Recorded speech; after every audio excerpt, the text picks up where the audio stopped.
pourra-t-on loger tout le monde? Pourra-t-on construire en respectant le bien de tous et pour le bien de tous, mais tout en respectant les volontés de chacun et les désirs personnels qui ont été exprimés notamment au début de ce reportage? Bernard Nico, je me tourne vers vous. Est-ce que c'est quelque chose de faisable? Est-ce qu'on peut construire pour tous en respectant les volontés individuelles de chaque potentiel acquéreur? Je vais passer peut-être le micro qui est juste là. Voilà, parfait. Oui, bien sûr, on peut construire pour tous, mais ce qu'il faut voir, c'est l'opposition là qu'on voit dans le film. Il y a une diversité d'aspirations. Donc beaucoup de gens veulent habiter à la campagne, d'autres veulent habiter en ville. On voit que de manière générale, il y a 70% de la population qui déclare vouloir naturellement habiter à la campagne. Et au regard de ça, toutes les politiques actuelles poussent à la densification, à la construction d'écoquartiers en centre-ville. Donc la question qui se pose, c'est comment avoir des politiques urbaines ou des politiques qui soient différenciées pour différents publics cibles. Alphonse Allais avait trouvé la réponse, c'était de construire les villes à la campagne. Et aujourd'hui, est-ce que c'est un défi qui vous anime tous en tant qu'acteurs de l'immobilier? Comment est-ce que vous appréhendez tout cela, Bernard Nico? Écoutez, les vœux sont pieux. La réalité est souvent autre. On ne peut pas dicter aux utilisateurs ce qu'ils vont devoir faire. Ils vont le choisir. Alors, ce qui est très étonnant, et ça m'a fait vraiment rigoler, c'est qu'on parle de la RIPOD qui est un échec total. Total. Voulu par une commune, et c'est la place la plus moche d'Europe. Donc, on part faux. Il faut partir juste. Il faut voir ce que veulent les utilisateurs, et on ne leur dictera pas parce que Staline est mort. Donc, c'est les utilisateurs qui, selon vous, vont dicter la suite du marché. S'il y a des réactions, d'ailleurs, n'hésitez pas. Faites-moi un petit geste, je vous passerai volontiers la parole. On va peut-être faire le tour, Anthony Collet. Oui, sans répéter ce qui est dit, je crois que l'un n'oppose pas l'autre. Et effectivement, aujourd'hui, politiquement correct, c'est densification en ville exclusivement. Et c'est vrai, comme acteur de l'immobilier, quand on parle d'une densification dans de nouveaux sites qui nécessitent évidemment la création d'infrastructures, on passe effectivement peut-être pas très bien dans ce discours-là, et c'est assez gênant. Et effectivement, vous l'avez révélé, hein, les gens iront où ils ont envie d'aller en fonction des projets qu'on leur proposera. Alors, ce que montre ce film d'une manière assez forte et assez claire, c'est qu'en réalité, le point central du reportage, ça reste toujours le transport, la mobilité, la dépendance à la voiture. Lorsque l'on pose la question de savoir si on veut vivre à la campagne, la première objection c'est oui, j'aimerais vivre à la campagne, mais il faut plusieurs voitures, etc. La mobilité reste de toutes les manières, même pour Ariane Widmer qui faisait son exposé, reste le point essentiel aujourd'hui. Or ce point devient de plus en plus essentiel, précisément parce que les modes de transport, les modes de vie sont en train de changer. Ces modes de vie qui sont en train de changer vont dicter un urbanisme nouveau. Ils vont dicter une forme de la ville nouvelle. Et donc aujourd'hui, de manière tout à fait anecdotique, il y a une quinzaine de jours, à Paris, 2 pompes à essence ont mis le litre d'essence sans plomb à 2,02 €.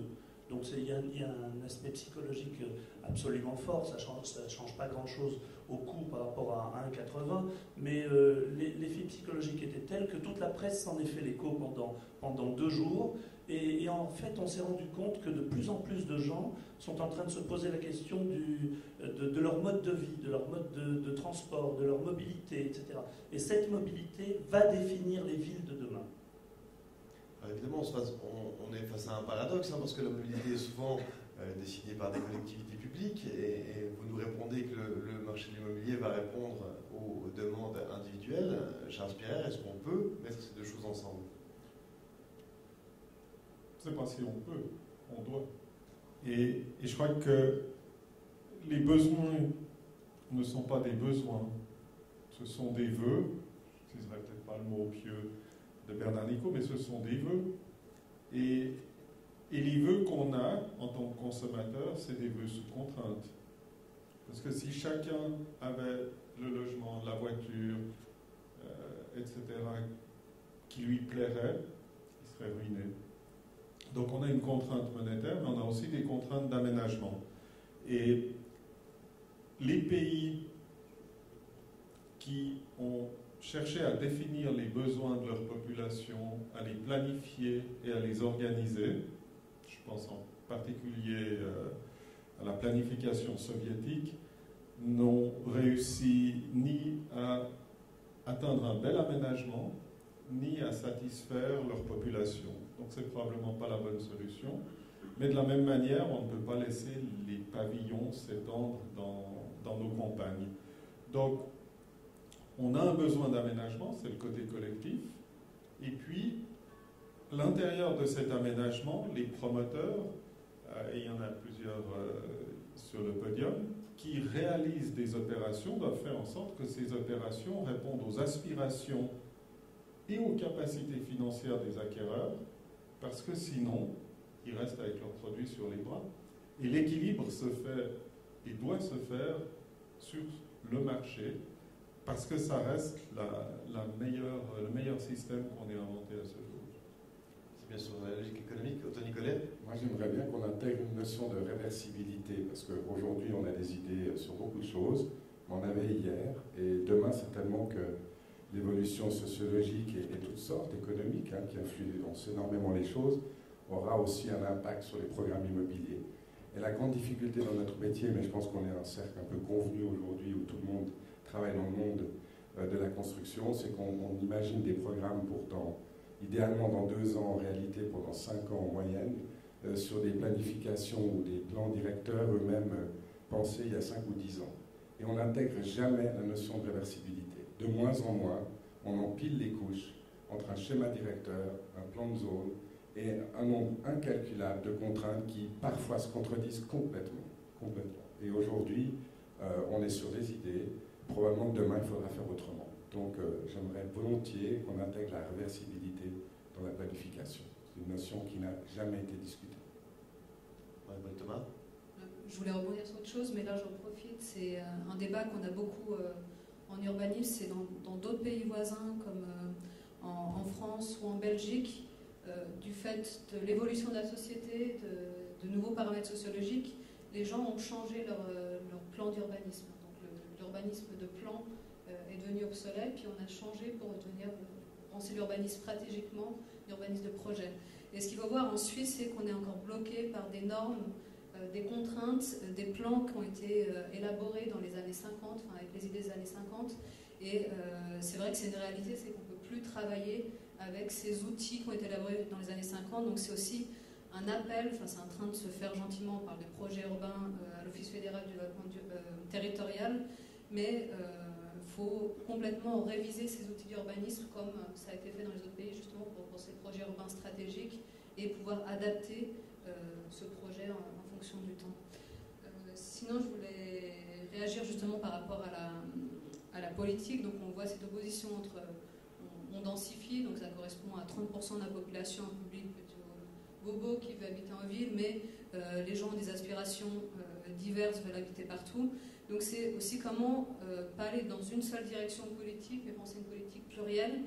Pourquoi pas, on parle d'écoquartier, mais finalement si on construit un écoquartier dans une zone suburbaine, bien desservie par les transports en commun, ouvert vers la campagne, déjà on attire plus de monde, on peut attirer 50 à 60% de la population, et on n'est pas dans l'écoquartier au centre-ville sur une friche industrielle qui là sera peut-être plus restreint et intéressera qu'une minorité. Oui. Mais je crois que tout le monde est conscient que le mitage du terrain ou de l'arrière-terrain des grandes villes, c'est terminé. On le sait, on ne va pas en parler aujourd'hui parce qu'on a commencé à savoir dans les années 85 et il y a eu encore des développements jusqu'en 2000, 2005 et ça fait au moins 5-6 ans qu'on n'en parle plus. Donc on est un peu, d'ailleurs la définition, quand on n'est pas promoteur, on est pilote d'une opération. On est un peu comme les pilotes dans les avions, ils ont des couloirs dans lesquels ils peuvent voler. Et nous, on a des couloirs dans lesquels on peut évoluer. Alors, qu'on soit tout à droite ou tout à gauche politiquement, ou qu'on ait plus ou moins d'idées, ou qu'on soit plus réactif, c'est à l'intérieur de ce couloir qu'on peut évoluer. Et très clairement, les modes d'habitation ont évolué, positivement d'ailleurs, vers des écoquartiers. chantier ces derniers temps, donc on sait très bien quelle est la direction, ou quelles sont les possibilités, ce qu'on veut et ce qu'on peut, sauf qu'il y a quand même des grosses différences entre le concept sur le papier, parfois des urbanistes, et la réalité dans le terrain, quand on gère des immeubles au bout de 5, 10 ou 20 ou 50 ans. Il n'y a qu'à voir, malheureusement, l'évolution de Champ-des-Gardes. On dirait que ce n'est pas à côté de Lausanne, mais c'est égal. Le Corbusier a fait un concept extraordinaire et qui est devenu finalement sur place une catastrophe. C'est l'exemple le plus criard d'un concept génial et d'une impossibilité de vivre de cette manière-là. Est-ce que dans la salle, quelqu'un souhaite réagir à ce stade-là? N'hésitez pas en tout cas à me faire signe si tel est le cas. On voit donc cette opposition aussi entre la politique, et c'est là que moi j'aimerais vous poser une question, puisqu'on est en pleine campagne politique dans le canton de Vaud. On entend que la politique vous demande de densifier. Quel est votre rôle en tant qu'acteur de l'immobilier? Est-ce que vous devez vous faire davantage entendre par la politique? Est-ce qu'il y a un rôle de lobby plus important à avoir? Ou est-ce que c'est votre rôle finalement aussi qui évolue en tant que travailleur, on va dire, de l'immobilier, concepteur du logement de demain? Est-ce que c'est votre devoir d'intégrer, entre guillemets, une dimension politique à votre travail? J'aimerais bien vous entendre là-dessus. Notre rôle, c'est de dire aux politiques les bourdes qu'ils ne doivent pas faire. Et quand ils nous écoutent, ça se passe bien. Quand ils ne nous écoutent pas, parce qu'ils sont dogmatiques, ça se passe mal. C'est tout simple. Et aujourd'hui, vous vous sentez écouté? C'est très variant.